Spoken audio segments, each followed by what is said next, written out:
So I will just give a brief introduction. My name is Dr. Banafsheh Azizi. I'm a consultant to Abdulrahman's Oasis. And today I'm going to talk about a field called child life in pediatric healthcare. But before I start, I'm going to ask everyone to raise their hands if they've ever been to a doctor. You've never been to a doctor? The back one, everyone raise their hands. Has everyone been to a hospital? Okay. Mustashfa? A mustashfa, it doesn't matter. Doctor for sure we've all been to. Has anyone gone to a hospital as a child? I know you're still children. Oh, okay, hands up. Okay. I know you're all under 18, so you're still children, you're still under the children umbrella, but I'm a little older, so I still think you guys are all child. Okay, tell me, what was your experience being, okay, so I have more questions. So for those who have been in the hospital as a child, did you stay for more than 3 days? Raise your hand. Okay, all right. For those who went to the hospital as a child, what did you feel? And I'm gonna leave. What did you feel? Scared. Why? Who said scared? Why did you feel scared? Because maybe it was a new thing, or I thought something was wrong with me. You thought something was wrong with you. Okay. Who else felt? Anyone feel? How did you? I'm scared because I was going under an operation, like people were going to operate on me. Correct. And what did you think as a child when you knew you were going to go into an operating room? They might make a mistake. Right. Yeah, and everything looks so big, right? Yeah. Right. And you're a child. Okay. Anyone else? Basically, because I know my mom just told me the story because I had like a surgery in my nose. It's like I had like an extra meat, but like to me, my experience was I was like I wasn't imagining the situation. I don't remember I imagine I don't know basically, but sometimes I feel scared whenever I go to hospitals or something and experiences. I don't feel sometimes I feel scared and sometimes my stomach hurts and I'm nervous. I feel really scared. Yeah. Anyone felt happy going to a hospital? Raise your hand. Happy? I love it. Sometimes, okay. Tell me why you're happy. The candy. The what? The candy. The candy, okay. Well, I wonder what hospital you went to. They gave you a lollipop, right. Okay, so what did I hear? I heard when I went to a hospital, I felt scared, right? I didn't know what was going to happen to me. I went and had an operation and everything seemed, I didn't know if they were going to make a mistake on me, right? You said that I had something related to your nose. We won't go into the details. But even now it makes you scared as an adult to see a doctor. Who gets excited now as an adult to go see a doctor? Is anyone scared? I'm the most scared when I see a doctor, right? Why? Because I was a young child that had a heart problem. So I had to go to hospital, and I became very scared. So even now if I go to a doctor and the doctor is going to just tell me I became a little fatter, I'm still scared. I'm always scared he's going to give me bad news. So why is a profession like child life, and this is a new word, right? So a lot of people don't know this in our part of the world, right? So child life is a profession in America. But why is child life so important in healthcare, right? And I'm going to talk about that now in this lecture, okay? Because I'm going to introduce to you to what child life is, but I want you to go back to what we heard. We heard fear. We heard being scared. We heard that a child's image of a doctor or an operating room is so different than what the reality may be. All right. So in hospitals, most hospitals, if you go on their websites, and you don't need to do that at the age of under 18, but they have something called patient and family-centered care. They all have a commitment to that around the world. If you go to a hospital in the United States, if you go to a hospital in Saudi, if you go to a hospital in Asia, there's a term in clinicians that we say it's patient and family-centered care. And I'm going to talk about what that means.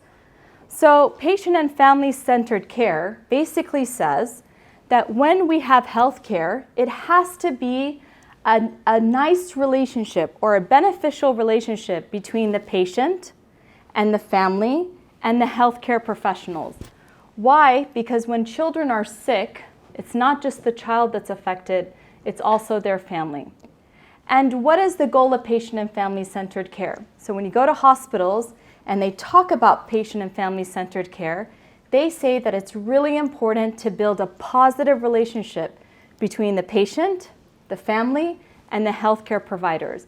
And they're going to use a word here, and I'm going to bring this word up constantly, coping, right? We want to ensure that as patients and their families go into the hospital, they are able to cope positively. And I'm sure we've heard those words continuously as we grow up.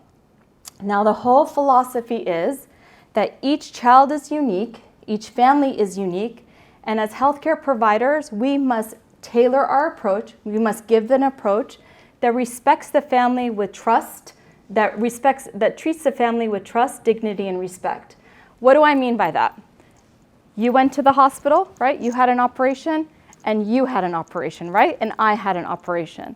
What you may need as a child and family, what you may need as a child and family, and what I may need as a child and family is very different.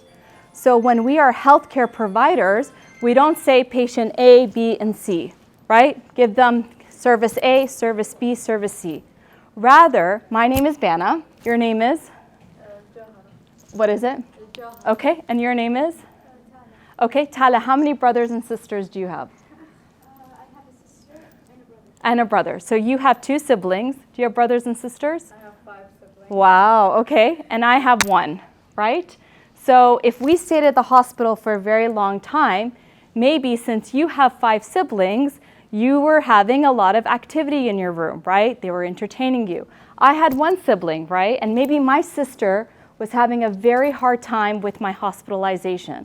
So see, as healthcare providers, your story, my story, and your experience, none of it is the same. We're all patients. We all have an issue that needs to be resolved in the hospital, but we're all so unique. And so the whole philosophy, I'm going to use this word is that we empower, right? We want to empower the child and the family to give them a plan of care that takes into the consideration the uniqueness of each patient and their family. And we call this, advocates of this, use the term psychosocial care. Yes, a child may go into the hospital and we may be treating their disease, or we may be treating the symptoms of their disease. But what about the psychological well-being of the child and also that family?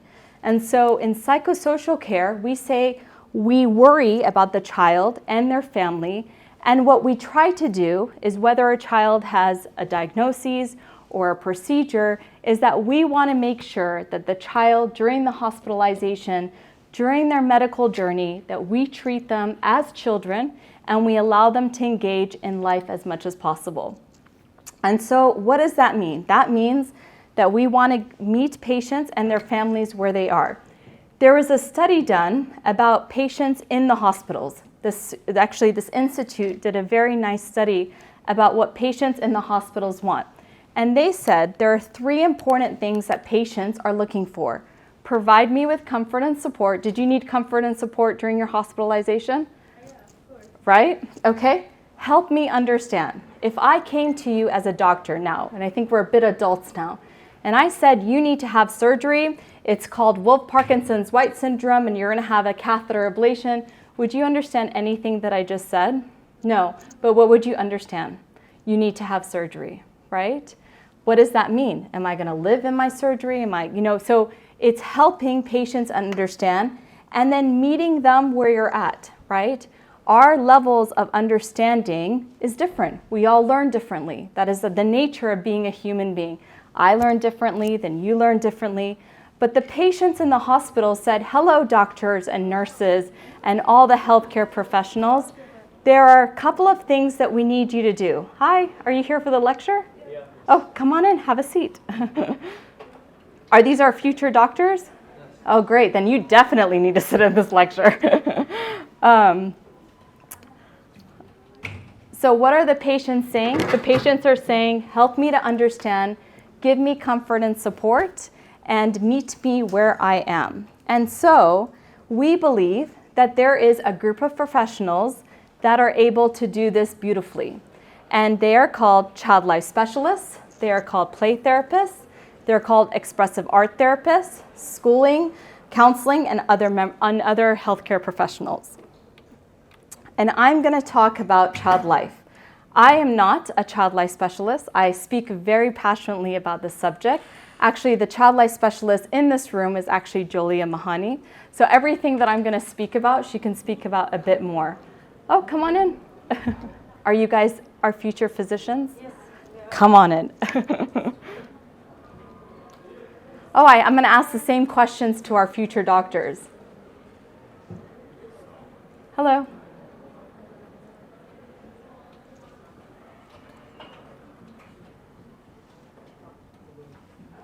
So there is a profession in this world called child life, and it started in the 1920s. It actually started in the United States. And the whole philosophy started with these group of women that went into the hospital wards and provided play, and they were actually known as play ladies. But why did they do that? Because they believed with play, we can reduce the fear and anxiety of a child. Through play, we can make the hospital experience of a child different. Through play, we can help, I'll go back to the first word that I used, a child and their family cope better with their encounter and or hospitalization. So in 1954, there is the American Academy of Pediatrics. All my doctors here, does anyone know? Oh, hello, what's your name? Hi, do you know what the American Academy of Pediatrics is? Okay, all right. Physicians. All right, the American Academy of Pediatrics, which is the pediatric body of healthcare in the United States, said that every pediatric unit should have a space for a child and family to play. So if you go into a hospital, as especially a children's hospital or a ward of a child's hospital, the first thing we need to make sure, if we are committed to patient and family-centered care, if we are committed to taking care of the whole of the child, is ensuring that there's places for them to play. And so this profession started to gain a lot of popularity, and a lot of individuals wanted to study with their bachelor's and become child life specialists. And a council was formed in 1982 in the United States. It did change its name a couple of years ago, but this profession grew around the world. So in the United States and in Canada, it's called child life. In the UK, they call them play specialists. In Australia, they call them child life therapists. In Kuwait, they call them child life specialists as well, and it grew. And in Kuwait, in the GCC, we have the program in Kuwait, in Qatar, as well as in the Emirates. But who are they? So I talked about the commitment to child life, the commitment to psychosocial, but who are child life specialists? So they are members of a healthcare team. So if you look at a healthcare team in the United States and you go into a pediatric ward, you will meet the doctor, you will meet a nurse, and you will meet someone quite fun called a child life specialist. And she is going to be very different than the doctor and the nurses, right? It's a child life because they are members of the clinical team. And they support, remember, even though I'm using the word child, in pediatrics, it's infant, child, adolescent, and young adult. And they help the child and their family really manage that experience. And their primary role is to really promote effective coping through play, through preparation, through education, and self-expression activities. Okay, so since I am not the child life specialist, and she is the child life specialist, I'm going to hand over this slide to her, and she can talk about the great work that she does in terms of in the hospitals. All right, Julia, take it over.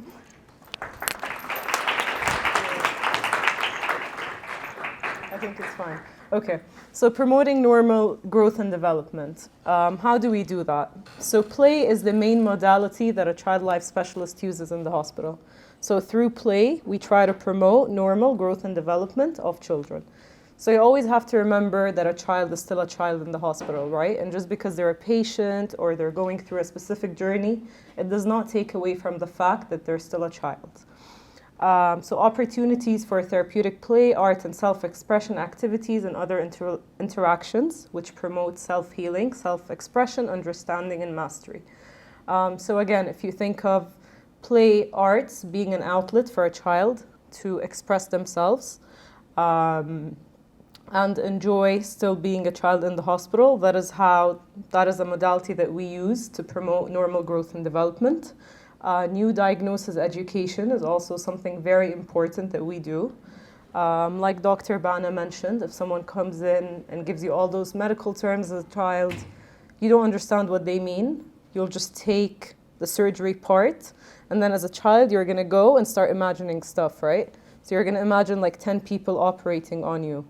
You're going to imagine being in like a scary room, and all those misconceptions start coming into mind, which increase your anxiety and fear. So it's very important to explain a new diagnosis in a child-friendly manner, which means in a language a child understands. So instead of saying you're going into an MRI, you know, most children do not know what an MRI is. I mean, if I think about myself, maybe at like 18, 17, I started to really understand what an MRI is. But if you think of a 9-year-old, most likely they have no idea what it is. So I think it would be, think of it as you're going into a round machine that takes pictures of your body. You know, that's versus an MRI. Psychological preparation and support for procedures, tests, surgeries, and new experiences. Again, that's also prior to any hospital experience, such as surgery, MRI, blood draws, anything that you think or not think, anything that the child that you're dealing with shows emotional distress to, which is technically everything in the hospital, and encouraging non-pharmacological pain strategies to support reducing pain for children, which are also therapeutic activities or something like, it could be something as simple as counting the tiles on the roof during a blood draw. You know, anything that's non-pharmacological. So it's not like a numbing cream, and it's not a painkiller. And providing sibling support and education always. Like Dr. Bana mentioned, when a child is sick, the entire family is affected, and it's not just the child.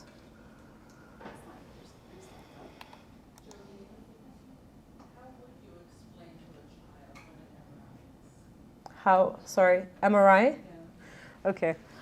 So of course it depends on the age, right?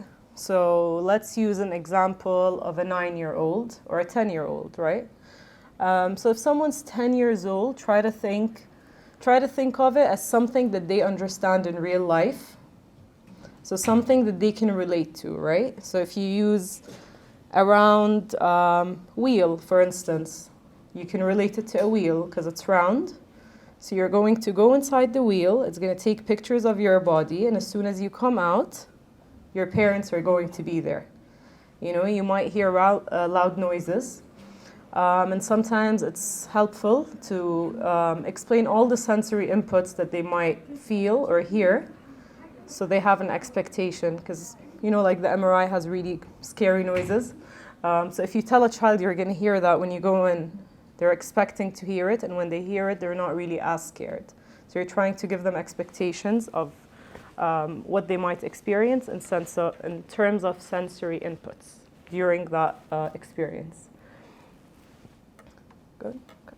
Role of a child life specialist. Again, it's advocating for children and their families as much as you can during their healthcare journey.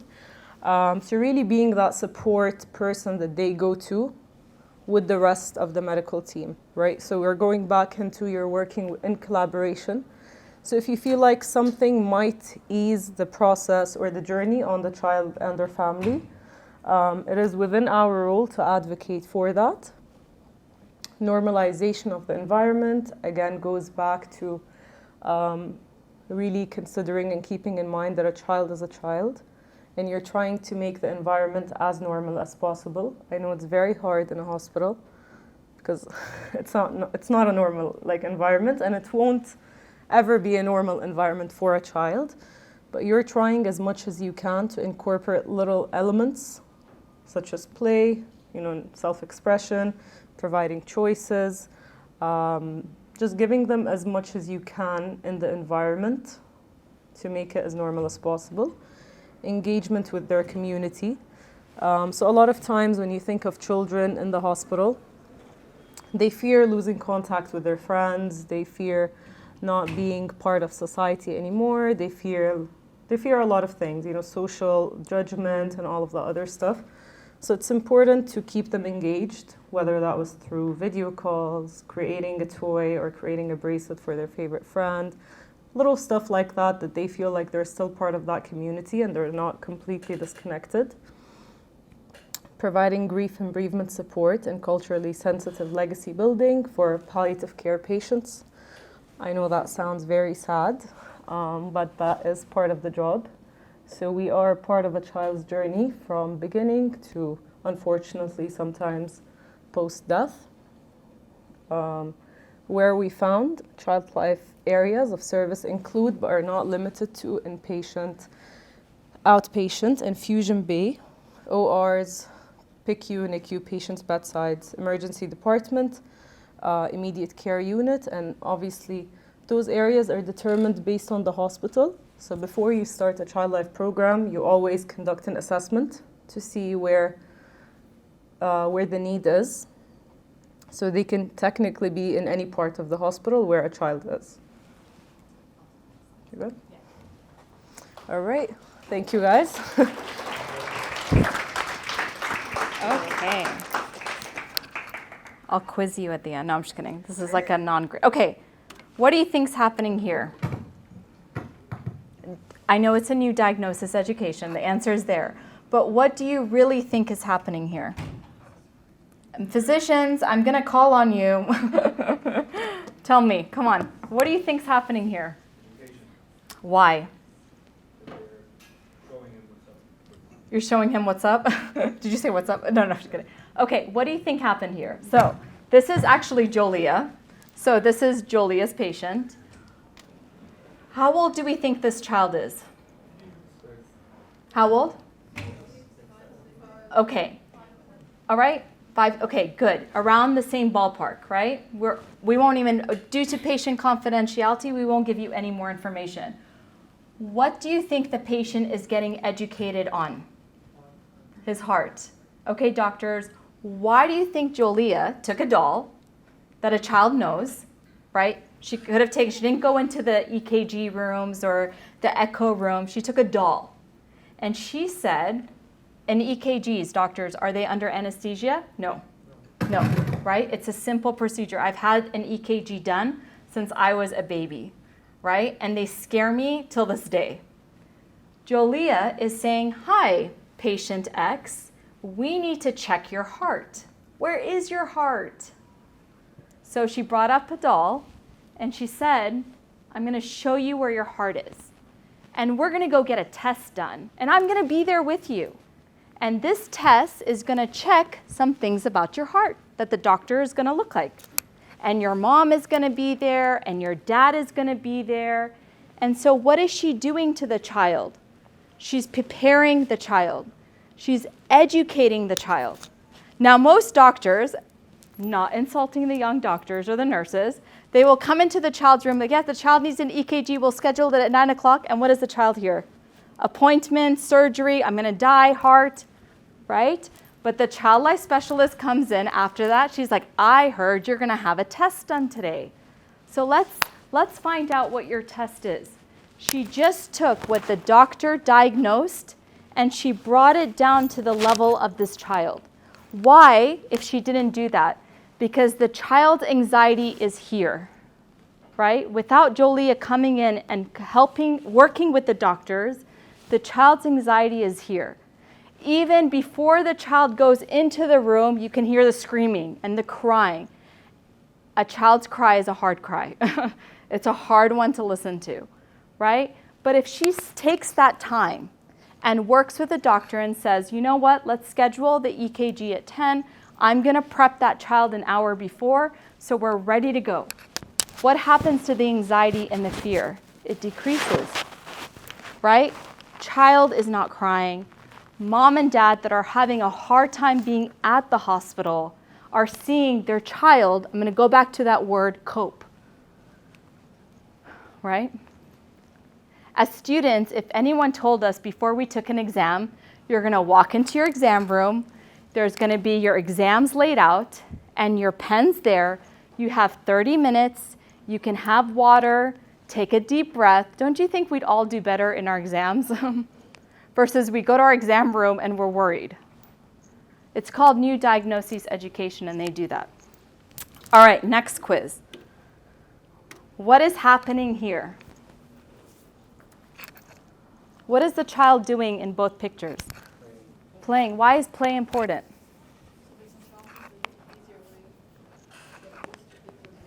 Okay. What do children do all the time? Play. Right.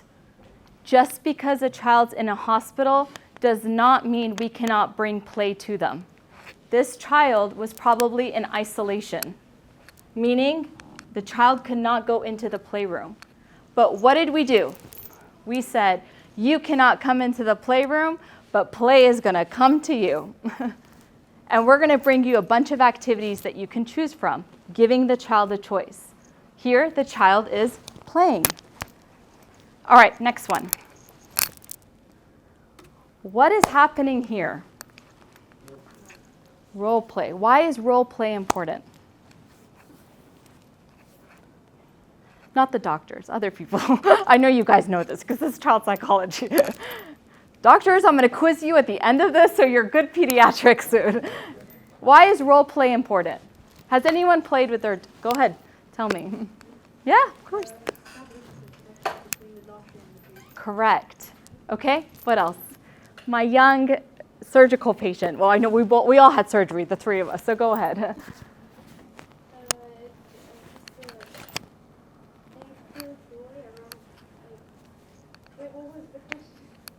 Yeah, we mimic what's happening to us. So I have a niece named Layla. And Layla, when she goes and she meets her doctor, which is Dr. Ahmed, Layla doesn't have a sibling, a brother and a sister. So I think in Layla's mind, I'm her sister. So she's like, Dr. Ahmed did this to me, and what does she do? She starts becoming Dr. Ahmed. Dr. Ahmed opened my mouth, checked my tonsils. Dr. Ahmed, this is her usual checkups. But what does she do? She role plays, right? She is expressing what she's gone through a simple doll. This is actually very therapeutic for children.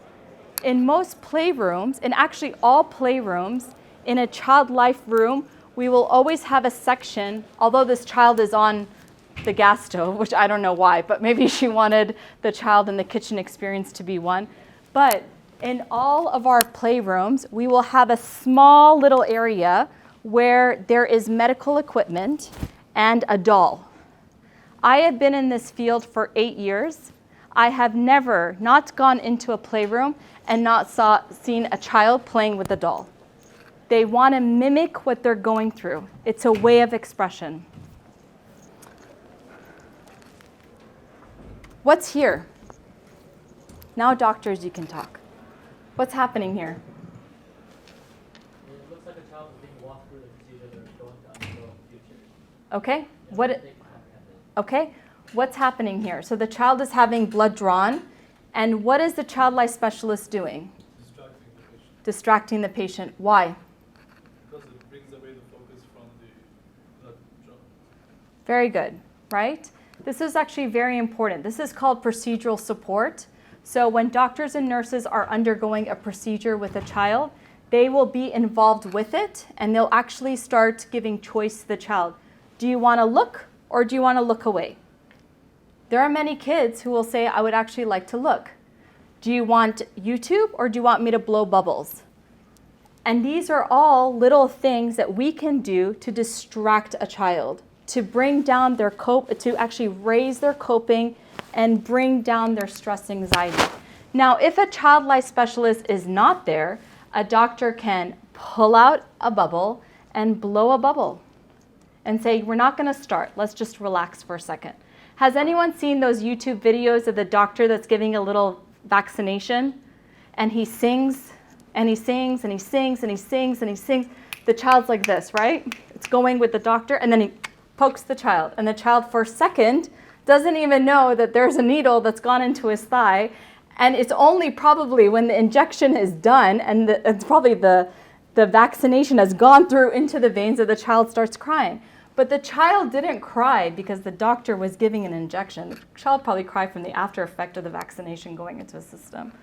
So that's procedural support. What's here?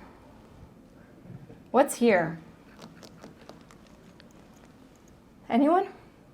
What's in this child's hand right here? Not this young child on telehealth. Here, what's this? Yeah, painting. Okay, but what's in here? What is this? MDs? Nurses?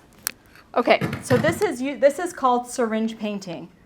We fill the syringe with paint, and we allow the child to just let it out. And they make one of the most beautiful artworks. It's therapeutic play.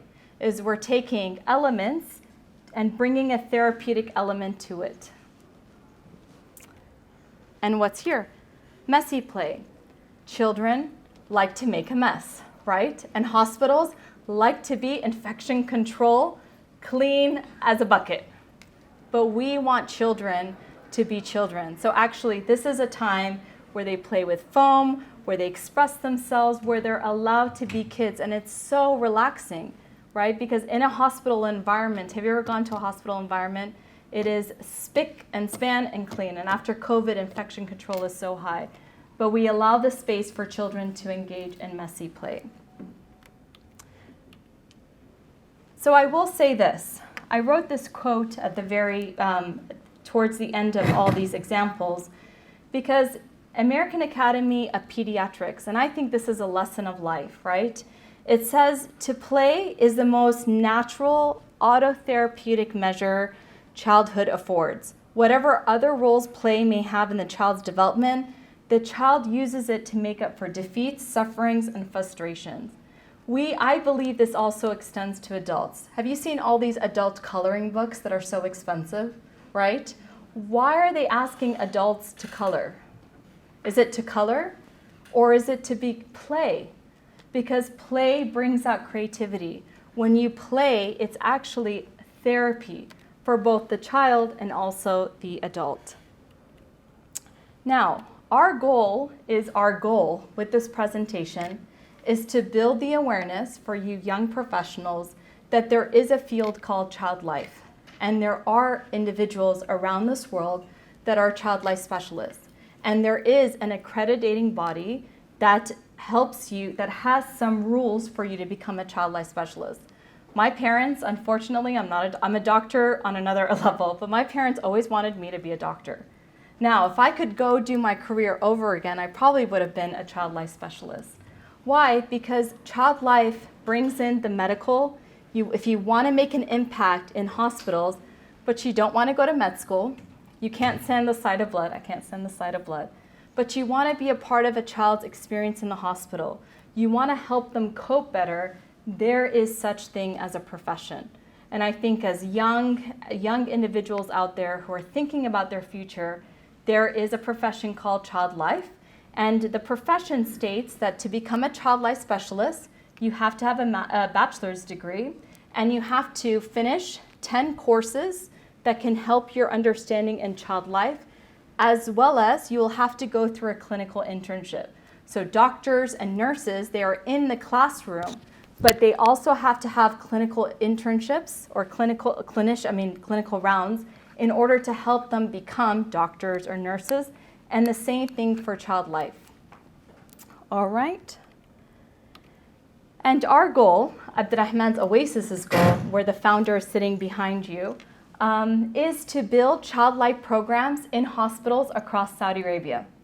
So we want child life to become the standard of pediatric care. So when you go into a hospital, or when you and I, or all three of us should have gone to a hospital, besides seeing the doctor and nurse, we also saw a child life specialist. And to do that, we're working very hard to launch a master's degree program in child life. Inshallah, soon it'll be available, We want to ensure that this profession is licensed. It's important, just as you're recognized as doctors, nurses, allied health professionals.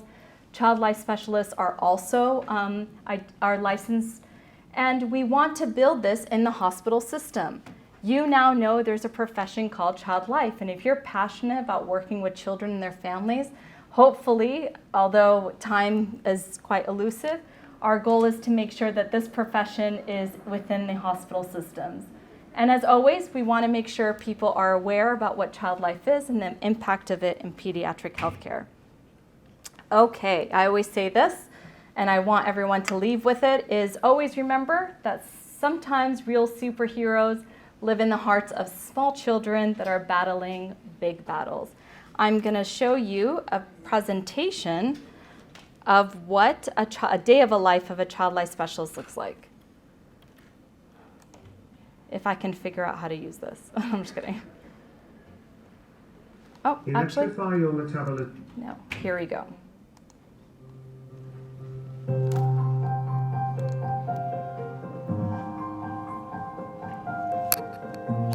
طبيعي لما الطفل بيدخل المستشفى مع الأم أو الأب بيكون رافض وجوده في المستشفى، رافض أي حد بيدخل عليه، لأن المستشفى بيئة غير مألوفة.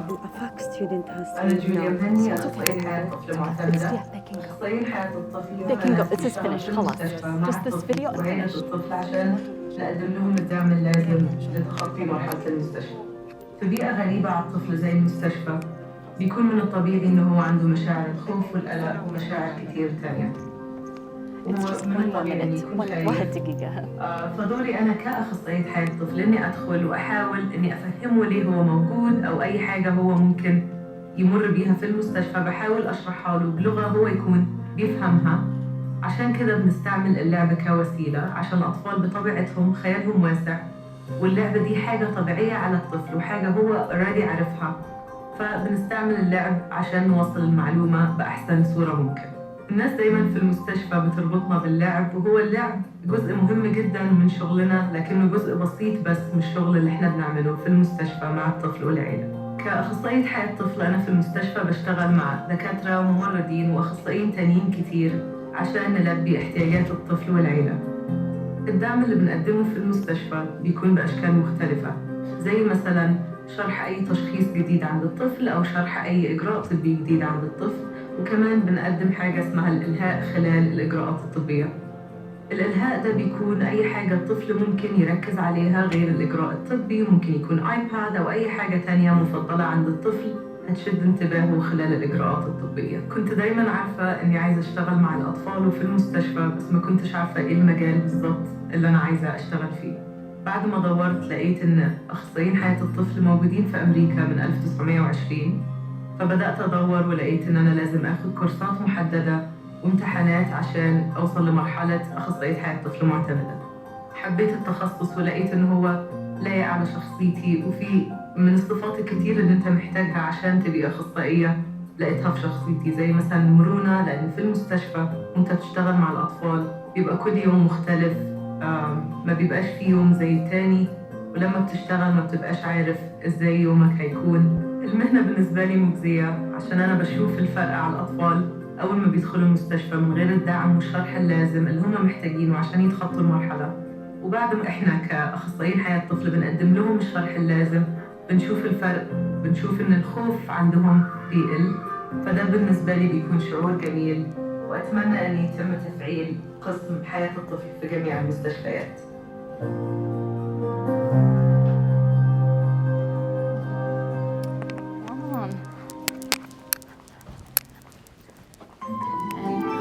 Okay, class. Who would like to do problem 3 on the board? Thank you, and that is it. If you would like to get involved with Child Life, Abdulrahman's Oasis is the Child Life Foundation founded by Dr. Hannah in the back. I highly recommend you volunteers, physicians, I highly recommend you become a part of making this a standard of pediatric healthcare in Saudi Arabia. And I hope someone from this audience is empowered enough to become a child life specialist one day. I'll probably be a little bit old, but yes, I'd happy to see the future of child life here. Thank you. Thank you so much, everyone.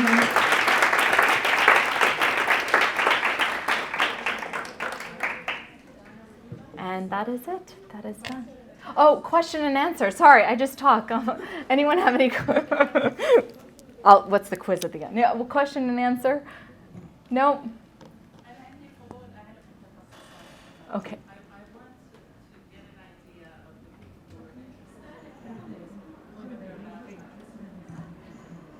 Okay. I think. Okay. So, what is your interest in your background, in your education background for the future? Anyone? Yes, scream. You got to scream because I can't hear it. Go ahead. Child psychology. Okay. Who's going to go into pediatrics? Interesting. Education? Anyone want to go into ed? Okay. Do you hire lawyers? Well. Excuse me, دكتورة بس أنا أخاف أسكنها. Okay, no problem. Go ahead. Go ahead. Sorry. You're welcome. Thank you.